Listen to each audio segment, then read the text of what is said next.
ఈరోజు మనం నేర్చుకోబోతున్న అంశం ప్రభువు దినము. దేవుడు 6 దినాలు సృష్టిని కలిగించాడు. ఒక మాట చెప్పాడు. 6వ దినాన్ని దేవుడు తన స్వరూపంలో తన పోలిక చొప్పున మనుషులమైన మనల్ని తయారు చేశాడు. 7వ దినాన్ని దేవుడు విశ్రాంతి తీసుకున్నాడు. అయితే దేవుడు మనకి ఇవ్వబడినటువంటి కాలంలో, మనకి ఇవ్వబడినటువంటి సమయాలలో, మనకి ఇవ్వబడినటువంటి దినములో దేవుడు ఈ భూమి మీదకి మన తల్లిదండ్రుల ద్వారా మనల్ని పంపించాడు. భూమి మీద మనుషులకి ఒక దినం ఉంటుంది. ఆ దినం భూమి మీద జన్మించే దినం, భూమి మీద మరణించే దినం. మరి యేసుక్రీస్తు కూడా 33.5 సంవత్సరాలు ఈ భూమి మీద జీవించి సువార్త ప్రకటించాడు. ఆయనకి ఇవ్వబడినటువంటి దినంలో ఈ భూమి మీద ఆయన జన్మించాడు. యేసుక్రీస్తు ప్రభువు ఈ భూమి మీద సువార్తను ప్రకటించి శిలువ మరణానికి అప్పగించబడి సమాధి చేయబడి 3వ రోజు సమాధిలో నుండి తిరిగి లేపబడ్డాడు. మరి 40 దినాల పాటు భూమి మీద సంచరించి మరి అందరూ చూస్తుండగానే ఆయన పరలోకానికి మేఘాలుడై ఆరోగ్యంగా వెళ్ళిపోయింది. అప్పుడు శిష్యులందరూ కూడా ఆకాశం వైపు దేవుడు చూస్తున్నప్పుడు దేవుని దూతలు ఏం చెప్పారంటే, యేసు ఏ రీతిగా అంటే పరలోకానికి వెళ్ళారో అదే రీతిగా మరలా తిరిగి వస్తారు అని చెప్పారు. యేసుక్రీస్తు ప్రభువారు కూడా అనేక సందర్భాల్లో నేను మరలా వచ్చి నేను స్థానంలో మీరు కూడా ఉండిలాగున మిమ్మల్ని తీసుకొని వెళ్తాను, నేను మరలా వస్తాను, ఒకరోజు నేను మరలా వస్తాను అని చెప్పి. ఈరోజు క్రైస్తవులుగా దేవుడు మనకి ఇచ్చినటువంటి నిరీక్షణ ఏంటంటే, ప్రభువు ఒక దినం రాబోతుంది, ఒక రోజు ప్రభువు రాబోతున్నాడు. ఆ రోజు ఏమిటి అన్నది ఎవరికి తెలియదు. అందుకే యేసుక్రీస్తు ప్రభువారు కూడా ఏం చెప్పారంటే, శిష్యుడు ఒక మాట అడిగారు. ప్రభువు ఏమడిగారు ఒకసారి చూద్దాం. అపోస్తలుల కార్యం 1వ అధ్యాయం 6-7 వచనాలు చదువుతాం. కాబట్టి వారు కూడి వచ్చినప్పుడు ప్రభువా, ఈ కాలమందు ఇశ్రాయేలుకు రాజ్యము మరలా అనుగ్రహించదువా అని ఆయన అడగగా, ఆయన కాలమును సమయమును తండ్రి తన స్వాధీనం ఉంచుకొని ఉన్నాడు, వాటిని తెలుసుకోవటం మీ పని కాదు. శిష్యులందరూ కూడా కూడుకొని ప్రభు పరలోకానికి వెళ్ళిపోయే ముందు ఒక ప్రశ్న అడిగాను. ఏంటో ప్రశ్న అంటే, ప్రభువా, ఈ కాలంలో ఇశ్రాయేలుకి ఒక రాజ్యం అంటూ ఏమి లేదు. మేము రోమా ప్రభుత్వం కింద బ్రతుకుతున్నాం, మాకు ఏ రాజ్యం ఏమి లేదు. మనకంటూ ఒక రాజ్యం ఉండాలి, మనకంటూ ఒక రాజు ఉండాలి. మరి ఈ కాలంలో మరలా ఇశ్రాయేలు మాకు ఒక రాజ్యం కట్టబడుతుందా, ఒక రాజ్యాన్ని ఇస్తావా అని అంటే ప్రభు చెప్పారు తెలుస్తుంది. కాలములు సమయములు తండ్రి తన స్వాధీనంలో ఉంచుకున్నాడు, వాటిని తెలుసుకోవడం మీ పని కాదు. అంటే కాలం సమయం, కాలం సమయం, కాలం అంటే సంవత్సరం, సమయం అంటే రోజులు గంటలు. ఏ రోజు రేపు దినమున ఏమి సంభవించడో నీకు తెలియదు అని చెప్పండి అందుకే. కాబట్టి నేడు ఆ సమయం ఉండగానే ఒకరికి ఒకరు బుద్ధి చెప్పుకొని అన్నాడు. సమయం గురించి, కాలం గురించి మీ మీద మనుషులకి ఎవరికి తెలియదు. సువార్తలో కూడా ప్రభు ఏం చెప్పారో తెలుసండి. ప్రభువా, నువ్వు ఎప్పుడు వస్తావో ఆ సమయాలు చెప్పంటే ప్రభు చెప్పారు, ఆ దినాల గురించి, ఆ సమయాల గురించి పరలోకమందున్న తండ్రి తప్ప మనిషి కుమారుడు కూడా ఆ సమయం ఆ రోజు తెలియదు అని చెప్పి. అంటే తండ్రి అయినటువంటి దేవుడు తన కుమారుడిని యేసుక్రీస్తుని ఈ రోజు వెళ్ళిపో భూమి మీద చెబితే అదే ప్రభు రాత్రి.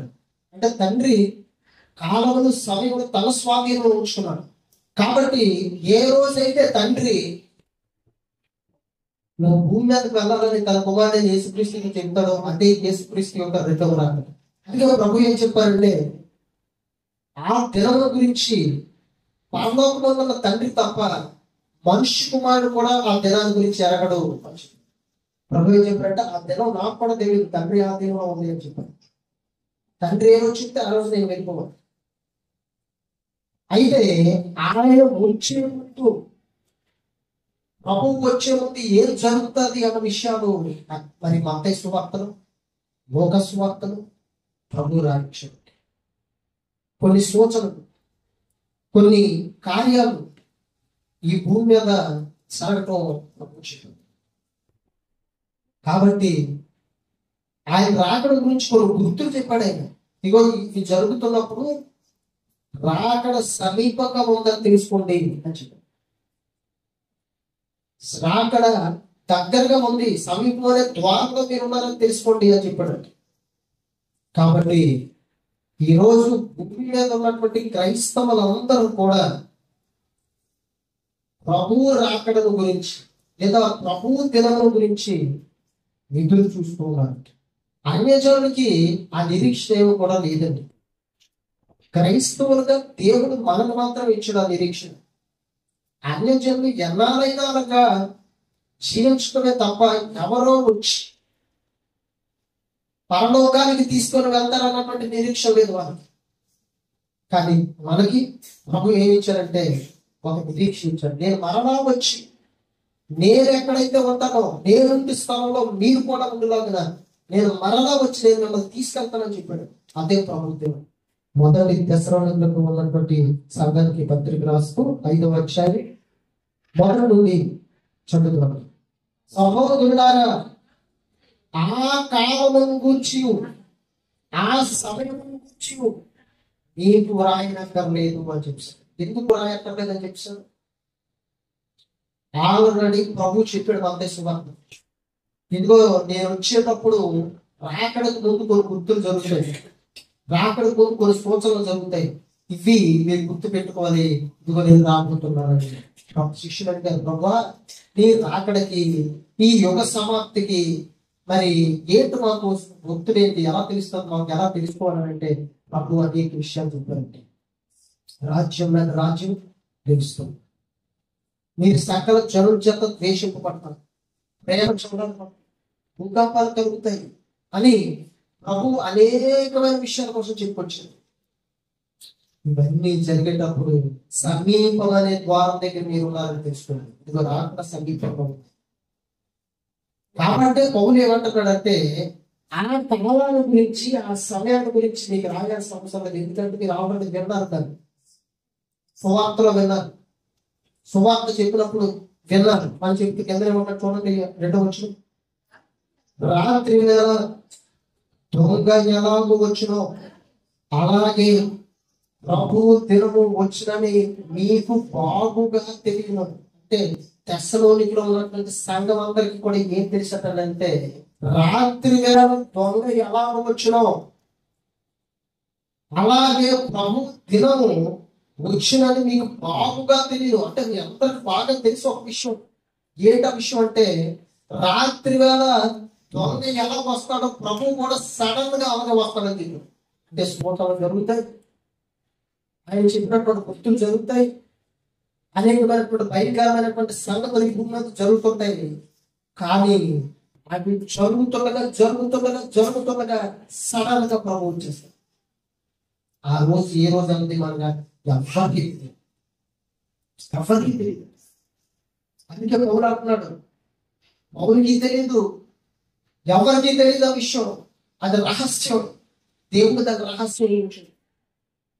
ఒకవేళ దేవుడు చెప్పాడు అనుకోండి, డేట్ చెప్పిస్తాడు అనుకోండి, సంవత్సరాలు చెప్పిస్తాడు అనుకోండి, ఇదిగో 2090 నేను వస్తాను అనుకోండి, 2050 నేను వస్తాను అనుకోండి, ఉదాహరణ 3000 సంవత్సరంలో నేను వస్తాను అనుకోండి. అప్పుడు క్రైస్తవులు ఏం చేస్తాను తెలుసా? అన్యజనులు క్రైస్తవులు కూడా ఏం చేస్తాను తెలుసా? అప్పుడు వరకు నచ్చినట్టుగా జీవించి తిరిగి ప్రభు రాకడ రేపు రాబోతుంది అనగా డేట్ చెప్పాడు అనుకోండి. అప్పుడు ఏం చేస్తారు? ప్రభు నన్ను క్షమించిన ఆయన ఇన్ని సంవత్సరాలు నీ కోసం బ్రతకలేకపోయినా నేను జనవరి 31 ముందు ప్రార్థన చేస్తాను, అదే ప్రార్థన చేస్తాను. అప్పుడు ప్రభు ఏం చేయాలి? పరలోకానికి తీసుకెళ్ళాలి, వదిలేయాలి, ఏం చేయాలి? అందుకేనండి భూమి మీద నువ్వు జీవించినంత కాలం పౌలు ఏమన్నా తెలుసా? నా మట్టుగా బ్రతుకుట క్రీస్తే, చావైనా సరే నాకు లాభం ఉండదు. నేను జీవిస్తే ప్రభు కోసమే జీవిస్తాను, చనిపోయినా సరే నాకు మీరు లాభం. అంటే భూమి మీద ప్రభు వచ్చినంత వరకు, నీవు రక్షణ పొందిన దినం నుండి నువ్వు చనిపోయేంత వరకు విశ్వాసం కలిగి, ప్రార్థన కలిగి, భక్తి కలిగి, దేవుడు అంటే మరి నిరీక్షణతో దేవుని సన్నిధిలో దేవుని ఆత్మతో సత్యంతో ఆరాధిస్తూ దేవుని పనిచేస్తూ దేవుని రాకడ కొరకు కనిపెట్టుకునే వ్యక్తిగా నువ్వు పోతాను. అదే దేవుడు ఉద్దేశం, అదే దేవుని ఆలోచన. అదే దేవుడు ఒకవేళ సంవత్సరం డేట్ చెప్పేశాడు అనుకోండి, ఏ ఒక్కరు దేవుని కోసం జీవించండి, ఏ ఒక్కరు దేవుడి కోసం బ్రతకండి, ఏ ఒక్కరు దేవుడి కోసం ఆలోచన చేయండి. కాబట్టి భూమి మీద నువ్వు బ్రతికే దినాల్లో దేవుని కొరకు నువ్వు చనిపోయేంత వరకు కూడా బ్రతకాలన్నది దేవుడి ఉద్దేశం కనుక దేవుడు ఆ డేటుని టైంని దేవుడు ఎక్కడ కూడా తెలియపరచలేదు, ఎవరికి తెలియపరచలేదు. కాబట్టి పౌలు ఏమన్నాడు తెలుసా?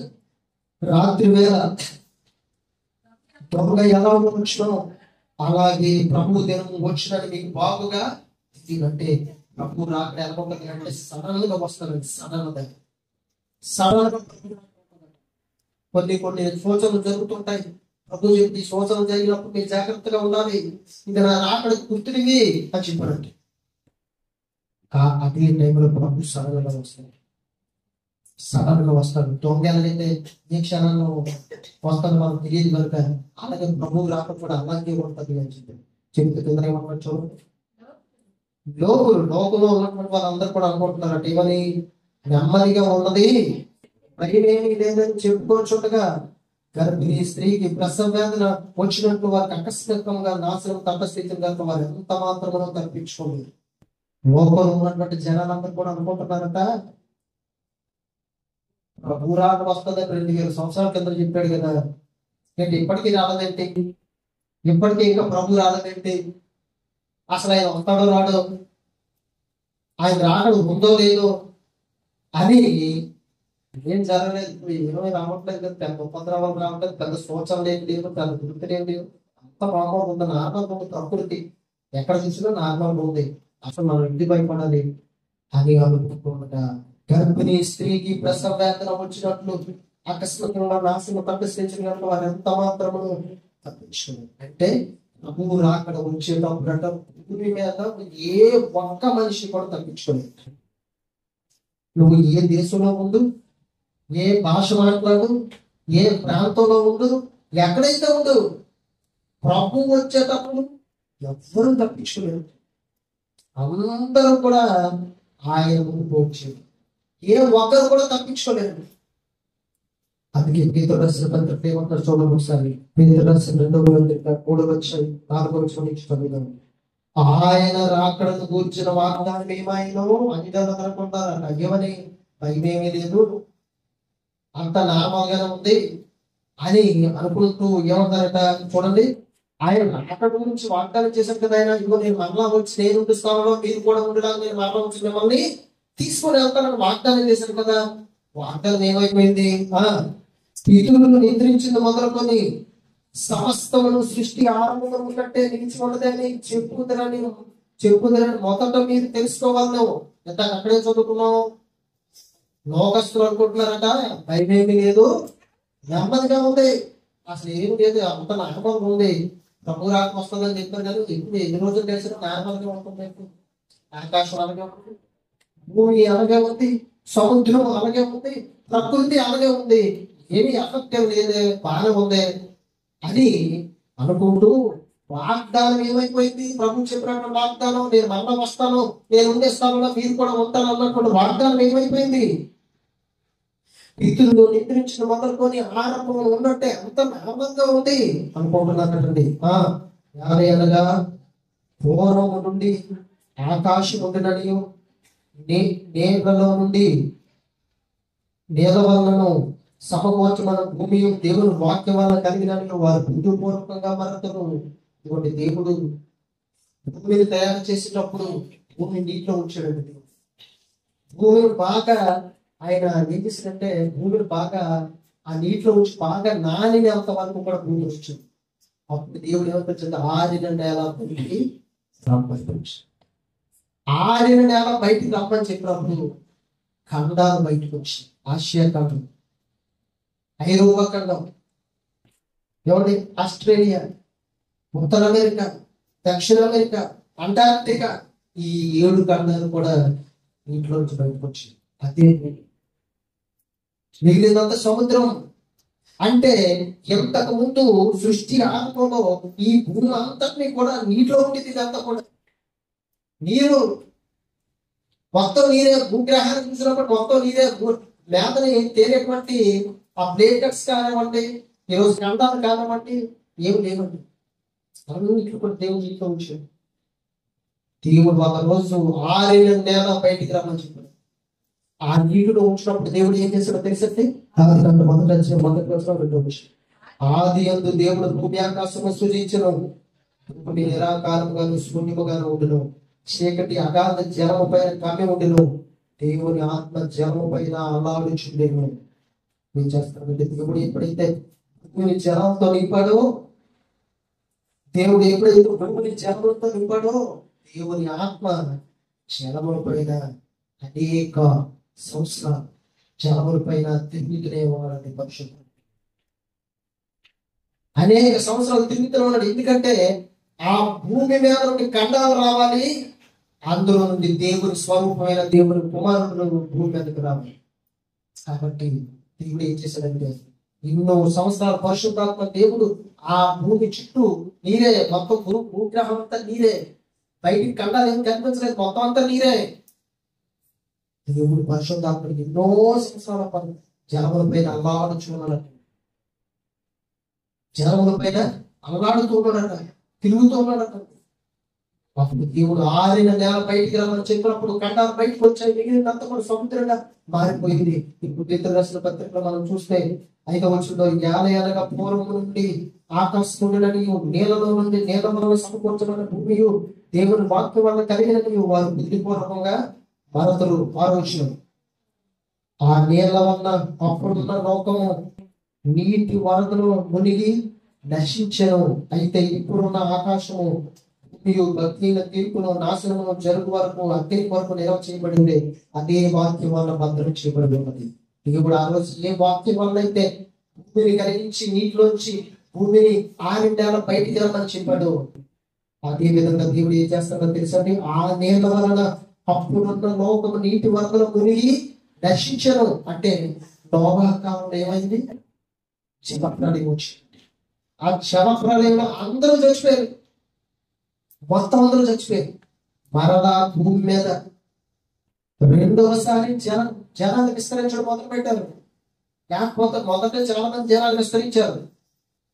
మళ్ళీ ఎప్పుడైతే భూమి మీద జల ప్రళయాన్ని దేవుడు రప్పించాడో, నోవహు కుటుంబం తప్ప అందరూ కూడా ఏమైపోయారండి, మళ్ళీ భూమి మీద సంపద ఎలా విస్తరించింది, మళ్ళీ ఇంకో నోవహు కుటుంబం నుంచి విస్తరించింది. నోవహు నుంచి వారందరూ కూడా బయటకు వచ్చారు. నోవహు కుమారుల నుండి వారందరూ కూడా బయటకు వచ్చారు. ఈ రోజు భూమి మీద ఉన్న జనాలందరూ కూడా నోవహు యొక్క సంతానం. షేము, హాము, యాపేతు సంపత్తి. భూమి మీద ఉన్నటువంటి జనాలందరూ కూడా కింద చెప్తాను చూడండి. అయితే ఇప్పుడున్న ఆకాశంలో భూమియు భక్తిహీనుల తీర్పును నాశనము జరుగు దినం వరకు అగ్ని కొరకు నిల్వ చేయబడిందట. ఆ రోజేమో నీటిలో ఉంచాడు, ఏమో అగ్నితో కాల్ చేస్తానని చెప్పాడు. దేన్ని అగ్నితో కాల్ చేస్తానన్నాడు దేవుడు. భూమిని దేని అగ్నితో కాల్ చేస్తానండి, భూమిని.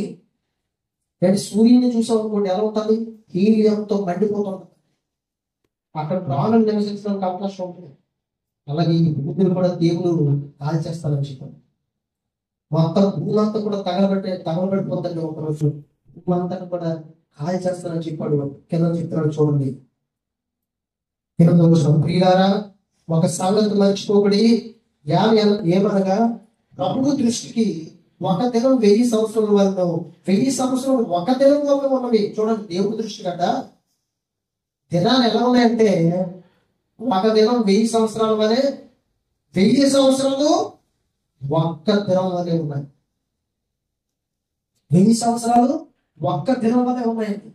ఒక్క దినం 1000 సంవత్సరాలుగా ఉంది. 1000 సంవత్సరాలు కూడా ఆయన ఎలా చూడగలంటే ఒక్క రోజులో చూడగలండి. కింద చేతులు చూడండి, 9వ వచనం.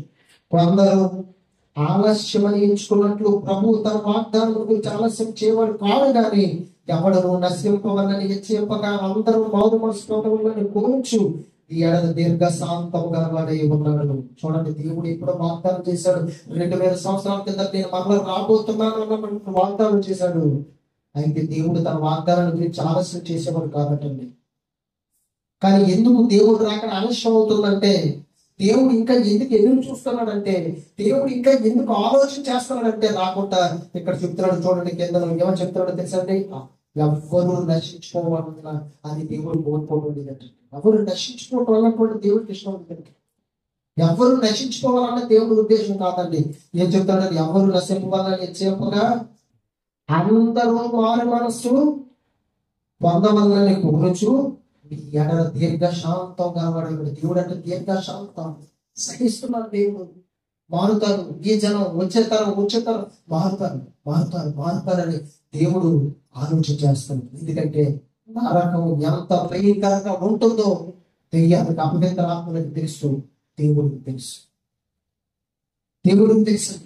అందుకే యేసుక్రీస్తు ప్రభువుని మరి మన మత్తయి లోక సువార్తలో చదువుకున్నప్పుడు అక్కడ ఉన్న అపవిత్ర ఆత్మలు ఏమంటున్నాయి, అయ్యా మరలా మమ్మల్ని పాతాళంలో పంపించడానికి వచ్చావా? ఇక మందులోకి వెళ్ళిపోతాం, అప్పుడే మమ్మల్ని నశింపచేయగలదు అంటే దెయ్యానికి నరకం ఎలా ఉంటుందో తెలుసండి. ఆయన బంధించి భద్రం చేశాడు. ప్రకటన గ్రంథంలో 8వ అధ్యాయంలో మనం చదువుతాం. కాబట్టి నరకం అనేది ఎంత భయంకరంగా ఉంటుందంటే దేవుడు చెప్పాడు, అక్కడ అగ్ని ఆరదు, పురుగు చావదు, ఏడుపును పండుగ ఉంటుంది అని చెప్పాడండి.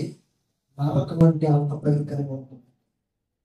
కాబట్టి దేవుడు ఏమనుకుంటున్నాడంటే, నా పిల్లలు ఎవరు నశించుకోకూడదు, నా పిల్లలు ఎవరు కూడా నాశనంలోకి వెళ్ళిపోకూడదు, నా పిల్లలు ఎవరు కూడా నరకాగ్నిలోకి వెళ్ళిపోయి యుగాలు అక్కడ కాలిపోకూడదు అన్నది దేవుడు ఉద్దేశం. అందుకే ఇంకా దేవుడు దీర్ఘశాంతం కలవాడి సహిస్తూ దీర్ఘశాంతంతో ఆయన ఏం చేస్తాడంటే ఎదురు చూస్తున్నాడు. అందరూ మారాలని, మార్పు చెందాలని, రక్షణ పొందుకోవాలని, ప్రభు దగ్గరికి రావాలని, క్రీస్తునందు జీవించాలని, ప్రభు రాక కొరకు ఎదురు చూడాలని దీర్ఘశాంతంతో దేవుడు ఏం చేస్తాడంటే చూడతారు, మారుతారు, నా ప్రజలు మారుతారు, నా పిల్లలు మరలా నా దగ్గరికి వస్తారు అన్నటువంటి ఆలోచన కలిగి దేవుడు ఎదురు చూస్తున్నాడండి. ఇంకా ఎందుకు చదువుతో చూడండి 10వ వచనం. అయితే ప్రభు దినము త్వరగా వచ్చినట్లు వచ్చును. అక్కడ పౌలు ఏం చెప్పాడు దశరథ పత్రికలో, ప్రభు దినం రాత్రి వేళ త్వరగ ఎలాగ వచ్చునో అలాగ వస్తాడు అని చెప్పాడండి. ఇక్కడ కూడా పేతురు ఏం చెప్తాడో తెలుసా ప్రభు దినం కోసం ఏం చెప్తాడు చూడండి 10వ వచనంలో. అయితే ప్రభు దినము త్వరగా వచ్చినట్లు వచ్చినాడు అంటే సడన్ గా వస్తాడు ఆయన. ఎప్పుడు వస్తాడో తెలియదు, ఈలోగా ఆయన సూచక్రియలు జరుగుతుంటాయి. సడన్ గా ప్రభు వస్తాడు, సడన్గా వస్తాడు. చదువుతాడు.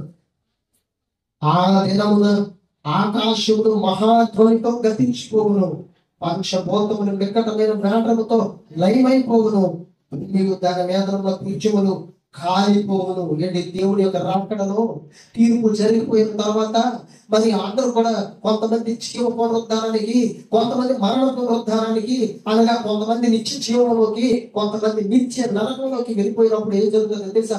ఆకాశం ఏమైపోతాయి చెప్పడం తెలుసండి, మహాధ్వనితో గొప్ప శబ్దంతో ఏమైపోతాయండి? లయమైపోతాయి, కాలిపోతాయి. పంచభూతములు, దేవుడు భూమి మీద మనిషిని బ్రతకడానికి పంచభూతాలు ఇచ్చాడండి.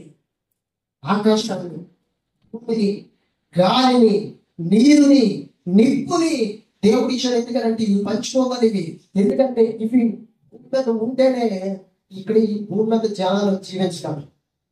గాలి ఉండాలి, నీరు ఉండాలి, అగ్ని ఉండాలి, ఆకాశం ఉండాలి, భూమి ఉండాలి. ఇవన్నీ కూడా పంచభూతాలు వచ్చి నువ్వు బ్రతకగల భూమి మీద, నువ్వు లేకపోతే బ్రతకలేవు. మనిషి బ్రతకలేడండి. దేవుడు ఇంకా పంచభూతాలు ఇచ్చాడు భూమి మీద. కానీ పంచభూతాలు కూడా దేవుని రాకల్లో ఏమైపోతాయంటే, ప్రభు దినంలో ఏమైపోతాయనంటే నిక్కటమైన వేండ్రముతో లయమైపోతాయి. నిక్కటమైన వేండ్రతో ఏమైపోతాయండి? లయమైపోతాయి, కాలిపోతాయండి. ఆకాశం కాలిపోతాయి, భూమి కాలిపోతాయి, గాలి ఉండదు, నీరు ఉండదు. ఇవ్వండి, ఏది కూడా భూమి మీద లేదంట. సృష్టి అంతా కూడా భస్మం అయిపోతాయి. ఒక సృష్టి భస్మం అయిపోతుంది. ఈ కనిపిస్తున్నటువంటి సూర్యుడు, చంద్రుడు, నక్షత్రాలు, ఆకాశము, భూమి ఏది ఉండదు. ఎందుకంటే దేవుడు వాటన్నిటిని ఎదుర్కొంచాడంటే ఈ భూమి మీద నువ్వు ఉన్నావు కనుక. పక్కన వచ్చును, ఇవన్నీ ఇట్లు లయమైపోను కనుక ఆకాశంలో రగులుకొని లయమైపోనట్టు, పంచభూతం మహావేంద్రంతో కలిగిపోనట్టు దేవుని దినపు రాకడ కొరకు కనిపెట్టుచు దాన్ని ఆశతో అపేక్షించుచు అన్నాడండి. ఏం చేయాలంటే క్రైస్తవులు ఇవన్నీ కూడా గతించిపోతాయి కనుక, ఆకాశం గతించిపోతాయి కనుక, భూమి కాలిపోతాయి కనుక, పంచిపోతున్న నికటమైన వేంద్రంతో లయమైపోతాయి కనుక క్రైస్తవుల కోసం దేవుడు ఏం చెప్తున్నాడనంటే చూడండి ఒకసారి అంటారు. ఏం చెప్తున్నాడనంటే దేవుని దినపు రాకడ కొరకు కనిపెట్టుచు అన్నాడండి. అంటే ప్రభు దినం గురించి కనిపెట్టాలి క్రైస్తవులు. కానీ ప్రభు రాకడ కొరకు కనిపెట్టాలి, ప్రభు రాకడ కొరకు ఎదురు చూడాలి. ఎందుకంటే ప్రభు దేవుడు సడన్ గా వస్తుంది, దొంగ వస్తుంది, సడన్ గా వస్తాడు. ఆయన కనిపెట్టాలి, కనిపెడుతూ జీవించాలి. దేవుడు రాకడ కొరకు ఎదురు చూస్తూ జీవించాలి. ఆశతో, అంటే ప్రభు రాకడ ఎప్పుడు వస్తుందని ఆశతో ఆలోచిస్తూ కోరిక కలిగి ఉంటూ దేవుడు రాకడ కొరకు ఎదురు చూడాలంటండి. ఎలాగంటే చెప్తున్నాడు చూడండి. మీరు పరిశుద్ధమైన ప్రవర్తనతోను భక్తితోను ఎంతో జాగ్రత్త గలవారే ఉండవలను. అంటే దేవుడు రాకడ కొరకు క్రైస్తవులు ఎలా ఉండాలని చెప్తున్నాడు అంటే పరిశుద్ధమైన ప్రవర్తన. రెండోది ఏం చెప్పాడండి?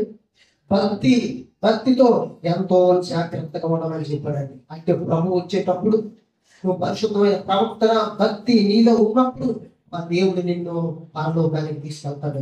ఒకవేళ దేవుని మీద ఆశ నిరీక్షణ లేకుండా ఈ భూమి మీద లోకస్తుల వలె నువ్వు జీవిస్తూ దేవుని మర్చిపోతే దేవుడు వచ్చే రాకడలో ఆయన రాకడ సడన్ గా వస్తాది కనుక నువ్వు ఏం చేయబడతావు అంటే ఈ భూమి మీద విడవబడతావండి. దేవుడు క్రైస్తవుడు ఏం చెప్తాడు తెలుసా? దేవుడు రాకడ కొరకట ఆశతో అపేక్షించాలి. దేవుడు ప్రభు దేవుని కోసం అట కనిపెట్టాలని చెప్పాడండి. తర్వాత ఏం చెప్తాడో తెలుసండి? పరిశుద్ధమైన ప్రవర్తనతో, ఇదిగో పరిశుద్ధమైన ప్రవర్తన కలిగి ఉండండి. రెండోది ఏం చెప్తాడండి? భక్తి కలిగి ఉండండి. పరిశుద్ధమైన ప్రవర్తన. రెండో భక్తి ఉండాలి, భక్తిని కోల్పోకండి. భక్తితో పరిశుద్ధమైన ప్రవర్తనతో ఎంతో జాగ్రత్తగా ఉండాలి. విశ్వాసంలో పడిపోతానేమో, భక్తిలో పడిపోతానేమో, లోకంలో పడిపోతానేమో అని జాగ్రత్తగా ఉంటూ ప్రభు రాకడ కొరకు ఏం చేయాలంటే ఎదురు చూడాలి. నిరీక్షణ కలిగి ఎదురు చూడాలి, విశ్వాసంతో ఎదురు చూడాలి.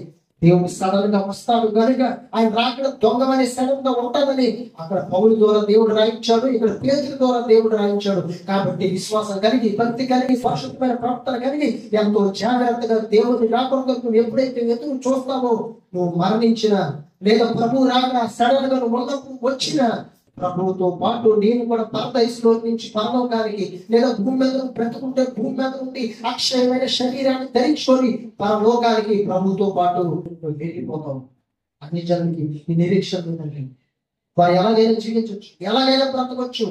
కానీ నువ్వు పరలోకానికి వెళ్ళాలంటే మాత్రం పరిశుద్ధమైన ప్రవర్తన, భక్తి ఎంతో జాగ్రత్తగా ప్రార్థనలో పడిపోయినేమో, భక్తిలో పడిపోయినేమో, విశ్వాసంలో పడిపోయినేమో, పరిశుద్ధతలో పడిపోయినేమో. ఎప్పటికప్పుడు నీవు నెమరు వేసుకుంటూ, జ్ఞాపకం చేసుకుంటూ, నీరు జాగ్రత్త చేసుకుంటూ ప్రభు రాకడ కొరకు ఆశతో దేవుని రాకడ నుంచి అపేక్షిస్తూ ప్రభు దినం కోసం ఏం చేయాలంటే ఎదురు చూడాలి. ప్రభు రాకడ సడన్ గా వస్తుంది. నేను సిద్ధపాటు కలిగి ఉన్నానా, బలంగా ఉన్నానా, రెడీగా ఉన్నానా? ఒకవేళ ఈ నెల నుంచి చచ్చిపోతే పరదేశంలో నరకంలోకి వెళ్ళిపోతాను. ఒకవేళ ఈ రోజు ప్రభు వస్తే ప్రభుతో పాటు అక్షయ శరీరాన్ని ధరించుకొని పరలోకానికి వెళ్తారా, లేదా యుగాలు కాలిపోతున్నటువంటి నిత్యాగ్నిలోనికి వెళ్ళిపోతారా అని ఎంతో జాగ్రత్తగా ఉండమని చెప్పండి. చివరిగా చదువుకున్నాం దశలోకి రాసినటువంటి మొదటి పత్రిక 5వ అధ్యాయం 4వ వచనం చదువుకున్నాం. సహోదరులారా, ఆ దినం దొంగ వలె మీ మీదకి వచ్చేందుకు మీరు చీకటిలో ఉన్నవారు, మీరందరూ వెలుగు సంబంధులు, పగటి సంబంధులే ఉన్నారు. మనం రాత్రి వరకు కాము, చీకటి వరకు కాము. కావున ఇద్దరు వలె నిద్రపోక మెలకుగా ఉండి మత్తుగా ఉండుము. నిద్రపోవారు రాత్రి వేళ నిద్రపోవుదురు, మత్తుగా ఉండవారు రాత్రి వేళ మత్తుగా ఉందరు. మనం పగటి వారమై ఉన్నాము కనుక మత్తుమై ఉండగా విశ్వాస ప్రేమలో కవచము నిరీక్షణ రక్షణ నిరీక్షణ శిరస్త్రాలను ధరించుకుందాము. ఎందుకనగా మా ప్రభు యేసుక్రీస్తు ద్వారా రక్షణ పొందుడికే దేవుడు మనం నియమించిన కానీ ఉగ్రత పొందుటకు నియమించలేదు. నేను ఇప్పుడు వాళ్ళ ద్వారా దేవుడు ఏం రాయించాడో తెలుసా? ఇది ఆ దినం సడన్గా వస్తుంది, దొంగవరం వస్తుంది. ఆ దినం మీ మీద రావడానికి మీరు చీకట్లో ఉన్నవారు కాదు, మీరు వెలుగు సంబంధులు. ఇదిగో చీకట్లో నుండి ఆశ్చర్యకరమైన అది వెలుగులోనికి దేవుడు మనందరినీ ఏం చేసుకున్నాడు? తీసుకున్నాడు. రాజులేని యాజక సమూహంగా, సొంతైన ప్రజలుగా, పరిశుద్ధ జనంగా, ఏర్పాటించబడిన వంశంగా దేవుడు మనందరినీ పిలిచాడు. వెలుగు సంబంధులుగా, పకటి సంబంధంగా చేర్చుకున్నాడు. కావున ఇతరుల వల్ల నిద్రపోక మెలకువగా ఉండి మత్తులు కాక ఇదుము. మనం రాత్రి వారం కాము, చీకటి వారం కాము. నిద్రపోవారు రాత్రి వేళ నిద్రపోదురు, మత్తుగా ఉందరు. రాత్రి వేళ మత్తుగా ఉందరు. మనం పగటి వారమై ఉంటాము కనుక మత్తుమై ఉండగా ఏం చేయమంటాడంటే విశ్వాసాన్ని, ప్రేమను, ప్రేమ అనేటువంటి కవచాన్ని, రక్షణను, నిరీక్షణను, నిరీక్షణ అనేటువంటి శిరస్త్రాన్ని ఏం చేయమని చెప్పాడు? అంటే క్రైస్తవుడుగా నీలో ఏముండాలి? విశ్వాసం ఉండాలి, ప్రేమ ఉండాలి. అదొక అవసరం. రక్షణ దేవుడికి ఇచ్చాడు. నిరీక్షణతో ప్రభు రాకడ వరకు నువ్వు ఎదురు చూడాలి. అది శిరస్త్రాణంగా నీకు ఉండాలి, ధరించుకోవాలని చెప్పాడు. ఎందుకంటే దేవుడు ఆయన కుమారుడైన యేసుక్రీస్తు ద్వారా నువ్వు రక్షణ పొందుకోవడం అంటే నేను రక్షించడానికే ఏర్పాటు చేసుకున్నాడు తప్ప నువ్వు నశించిపోయి నరకానికి వెళ్ళిపోవడానికి ఎంత మాత్రం దేవుడు నేను ఏర్పాటు చేసుకోలేదని కింద చెప్పాడు. చూడండి, తనకు ఎందుకనగా మనం యేసుక్రీస్తు ద్వారా రక్షణ పొందుటకే దేవుడు మనం నియమించడు కానీ ఉగ్రత పాలగొట్టుకు నియమించలేదు. అంటే మనం ఉగ్రతలోనికి, దేవుడి కోపంలోనికి, నరకాగ్నిలోనికి విడిపోవాలని దేవుడి ఉద్దేశం కాదండి. అందుకేనండి దేవుడు పేతురు రాసిన పత్రికలో మరొకసారి జ్ఞాపకం చేస్తే ఏం చెప్పడం తెలుసా? ఆయన తన వాగ్దానాన్ని గురించి ఆలస్యం క్షేమాలు కాదు కానీ ఎవరు నశింపక అంతటా అందరూ మారు మనసు పొందవలనని కోరుచు ఎలాగొన్నట్టు దేవుడు దీర్ఘశాంతంగా వాడై ఉన్నాడు. అందరూ మారు మనసు పొందాలని, పరలోకానికి చేరాలని దేవుడు ఎదురు చూస్తున్నాడండి, ఎదురు చూస్తాడు. అందుకే ఏం చెప్పాడు? పేతురు రాసిన పత్రికలో చెప్పాడు, ఇక్కడ తెస్సలోనికైలో పౌలు కూడా చెప్పాడు, విశ్వాసాన్ని, ప్రేమను, రక్షణ, నిరీక్షణ ధరించుకోండి, కవచంగా శిరస్త్రాణంగా ధరించుకోండి. అక్కడ పేతురు రాసిన పత్రికలు ఏం చెప్పాడు తెలుసా? మీరు ఎంతో చిత్రాలు చూడండి, విశ్వాసం మరి ఎంతో జాగ్రత్త కలిగినటువంటి వారు, మరి భక్తి కలిగినటువంటి వారిగా, మరి మంచి యథార్థమైనటువంటి ప్రవర్తన కలిగినటువంటి వారిగా, మరి దేవుడు నాకడ వరకు నిరీక్షణ కలిగినటువంటి వారు మీరు ఉండాలి అని చెప్పండి. ఎంతో జాగ్రత్తగా మీరు ఉండాలి అని చెప్పండి.